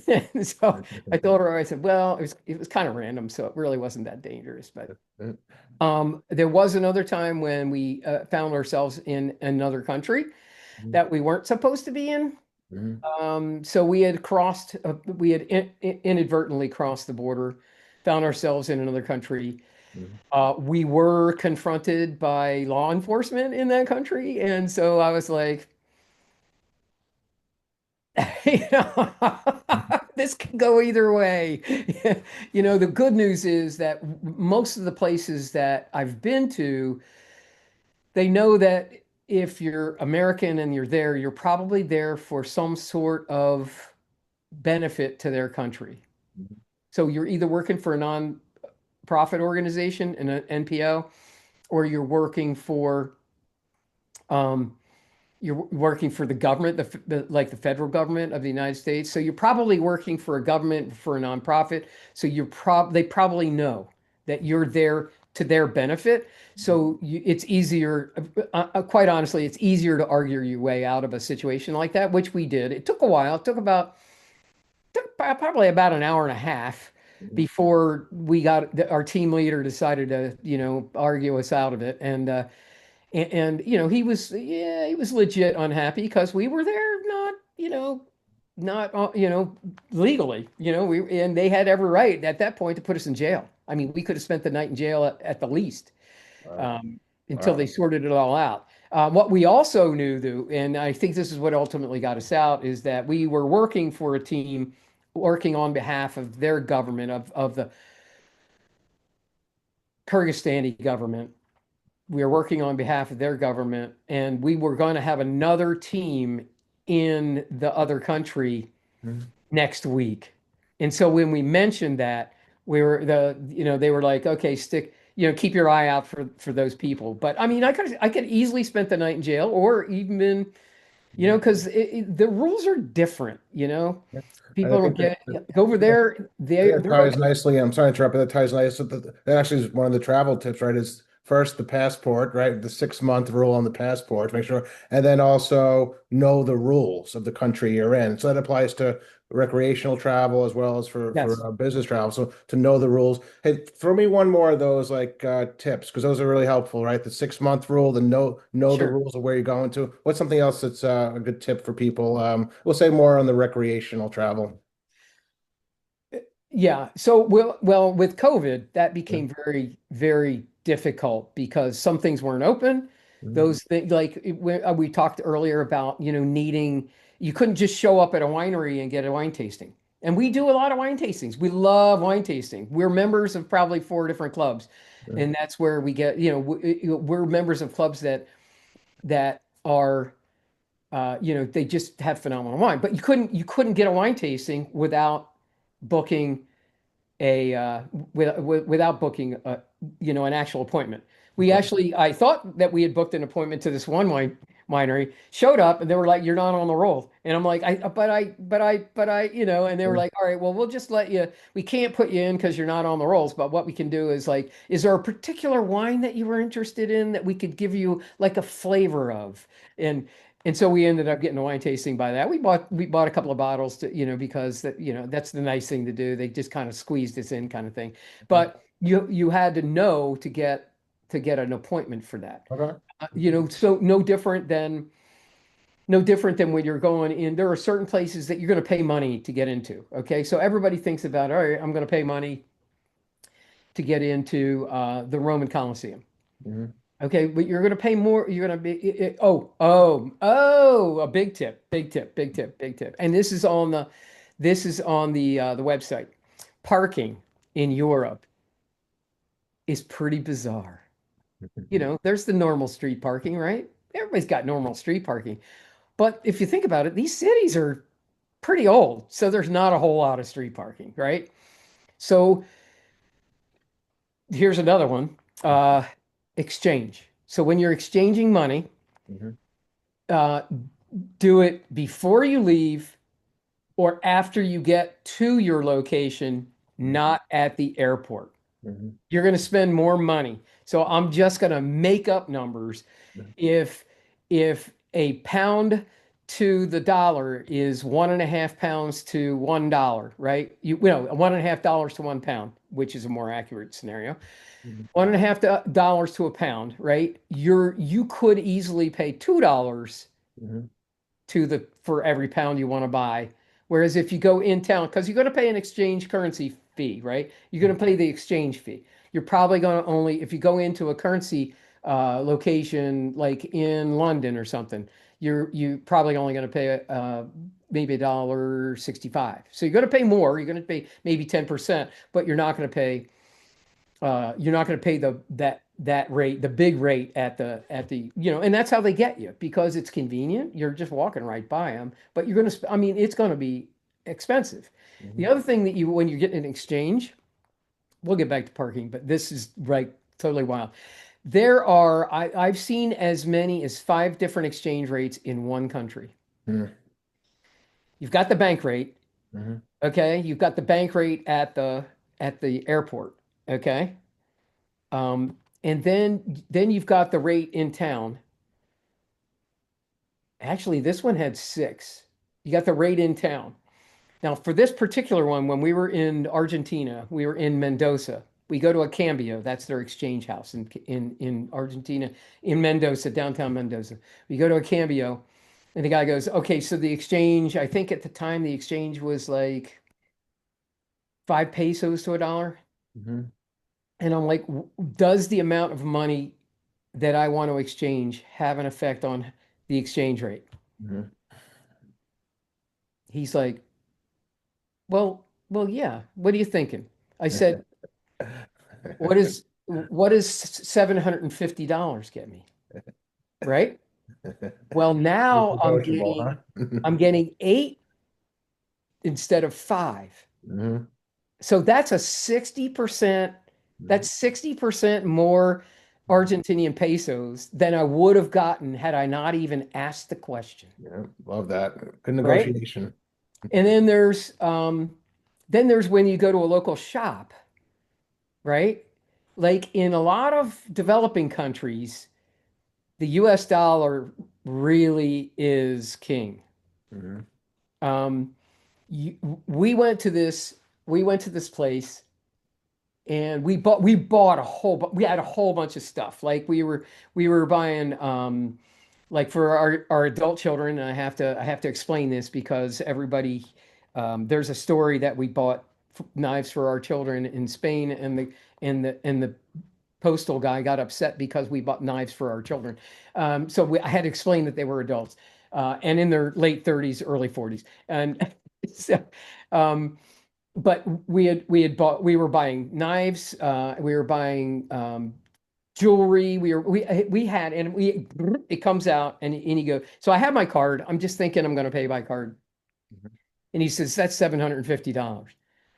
And I'm like, all right. So, and I said, well, what if we paid with US cash? He goes, oh, oh, he's got I mean, his fingers moving on the adding machine, right? And he goes, 355. And I looked at him and I'm like, 355. So he's willing to discount us. That's almost 60% right there. He's Mhm. willing to discount us way down if we pay in US dollars. So that's an exchange rate though. People don't understand that. And that, by the way, that exchange rate works across the board. Even if you go like we were in part of our trip in April was Scotland, but we also flew to see friends in Switzerland. Mhm. Switzerland is one of the most solid countries in the Mhm. world. Things are fixed. I mean, to get a bargain there is amazing. But Mhm. we went to this one place Mhm. and we bought Swiss Army knives Mhm.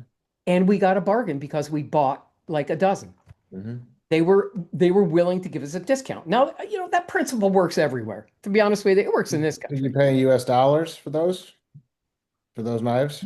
No, that was Swiss francs. Yeah. Those That francs? was Swiss francs. So we got, I think we got like, I don't know, it was the equivalent of two free knives. Hmm. If we'd have paid normal price. We got two, something like that.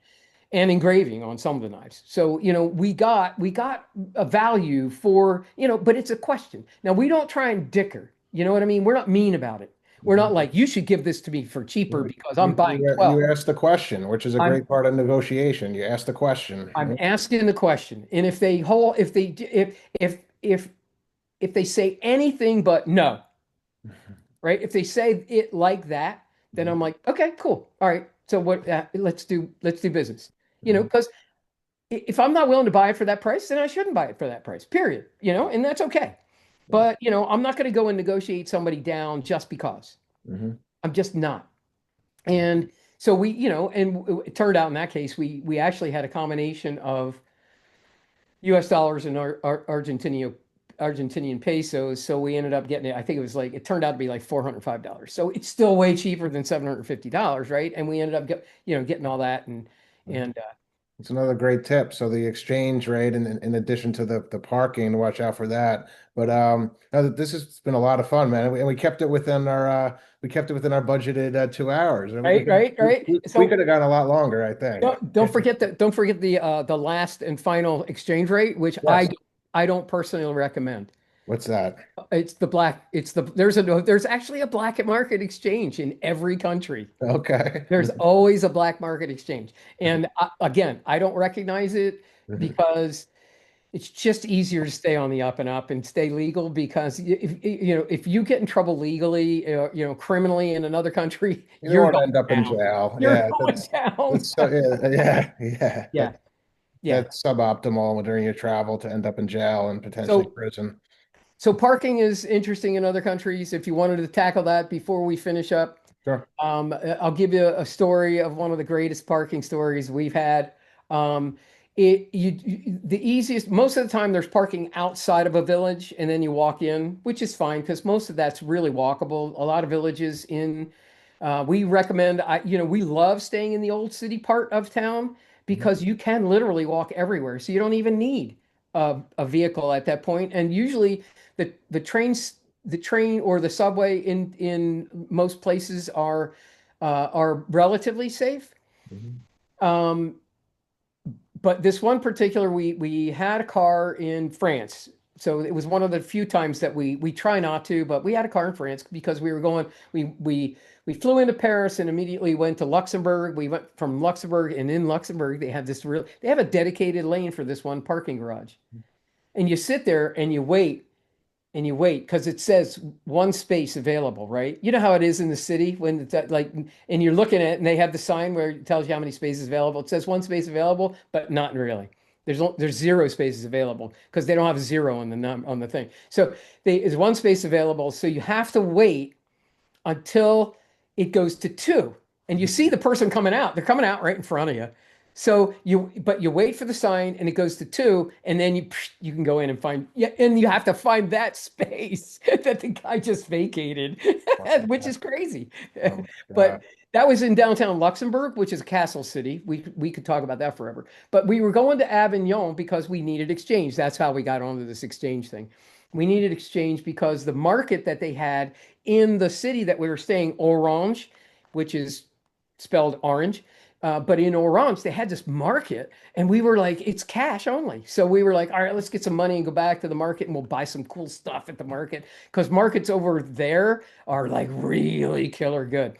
Mhm. Um, so we go into Avignon, and there's signs for parking areas everywhere. So I just literally picked one that I thought was going to be close to where we wanted to be, but I don't know, right? So we get boom, then we're going underground. I'm like, all right, what are we doing now? So we find a spot, we find a set of stairs.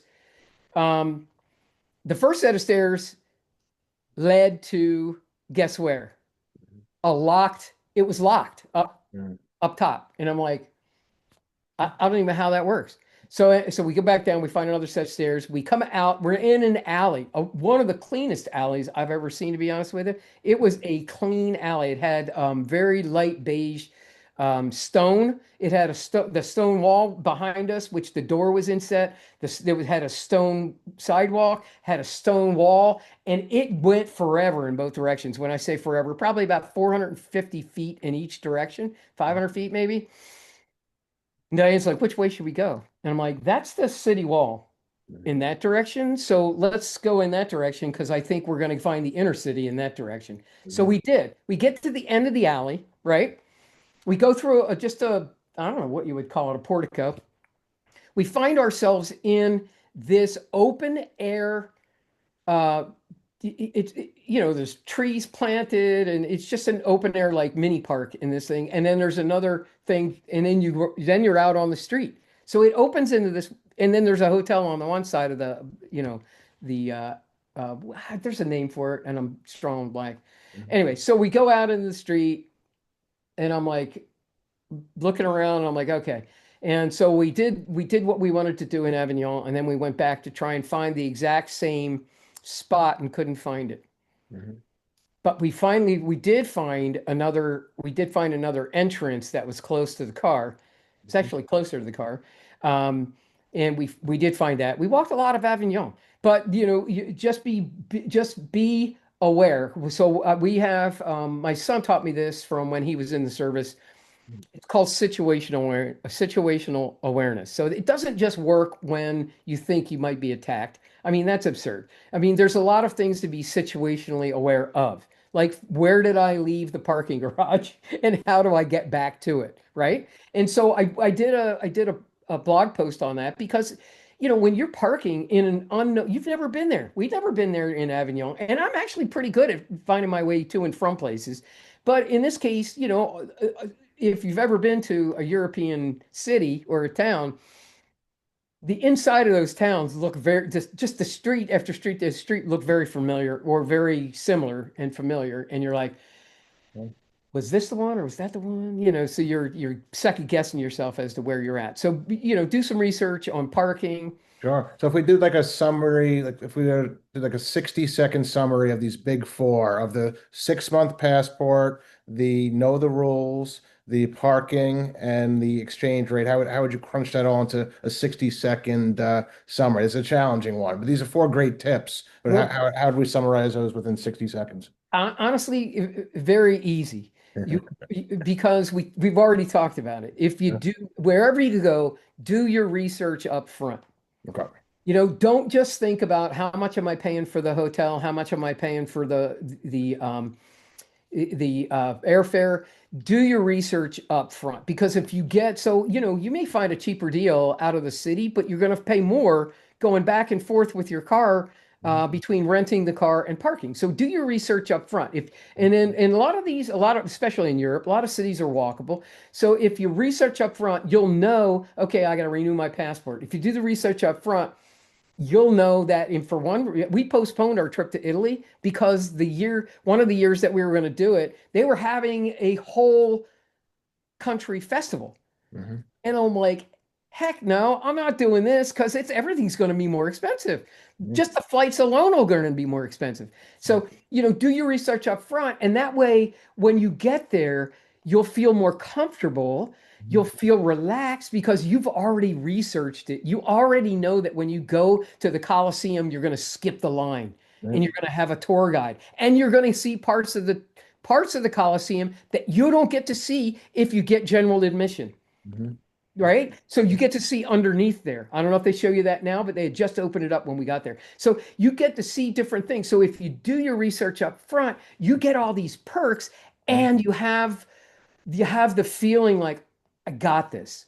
I Mhm. know what I'm doing. I'm a tourist and it's going to be nerve-wracking to like to move from this train to that train, but Mhm. I got it. And because I know what to do. I've done the research up front. Wonderful. That's very insightful. Thank you. And how do we get to your blog? How do we get to your LinkedIn? How do we get to your Facebook? So take your time and walk us through all your coordinates. All right, so Journey More Often is on everything. So we have our own, we have a YouTube channel that we've done live wine tastings on the YouTube channel and wine, beer, mead, distilleries, and what's the one that's left?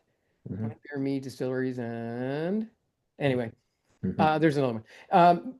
So you can go at Journey More Often with more That's spelled with more two R's, that's more with two O's, right? two O's. That's At your last name, right? at Journey More Often. If you literally go on Google, DuckDuckGo, any of the search, Bing, any of the search engines, and type in Journey More Often using more with two O's, Mhm. it's going to come up. You're going to see it all. So, if you're like, oh, I couldn't remember at Journey More Often for his YouTube channel, so no problem. Just go online. You type Journey More Often, and it'll come up. So it's the actual site is www.journeymoreoften.today because we want you guys, everybody who's watching this, everybody who's reading the blog, everybody who experiences life for crying out loud, we just want you to have fun. The blog is to teach you how to relax and enjoy life. Mhm. That's it. We Mhm. just want you to have fun. So some stuff you can do for free, some stuff costs money, like we talked about. But the reality of it is you can choose that. That's Mhm. up to you to choose.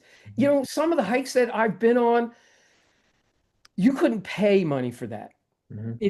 They're that awesome. Mhm. In the views like in Hawaii, looking at you're on an island in the middle of the Pacific Ocean, and you're just looking at three different valleys and you've just had the satisfaction of hiking up Mhm. 8, 17, 1,800 feet, you Mhm. know, and you're just like enjoying that life. And it was free. Mhm. Now you can't, by the way, you can't park in the cul-de-sac at the end. You have to park further down the street or Mhm. you will get towed. So if you go to Hawaii, look at the blog. Amazing, man. Thank you so much for being a guest today. This is awesome. Hopefully we can do it again. Matt, thank you so much for having me. I appreciate it. I knew, knowing you, I knew you'd be able to suck out the best of the stories kind of scenario. And, if we have time to do it again some other day, I'd certainly be willing to do that. And hey, I appreciate your spending your time listening to me on and on and on through Oh, this. it was a great You know. learning experience. Surveying is something I knew very little about, and now I know a lot more about surveying as well as traveling. So thank you for that. All right. Thank you so much. Don't forget, enjoy life, journey more often. Heck yeah. Have a good one. All right. Bye.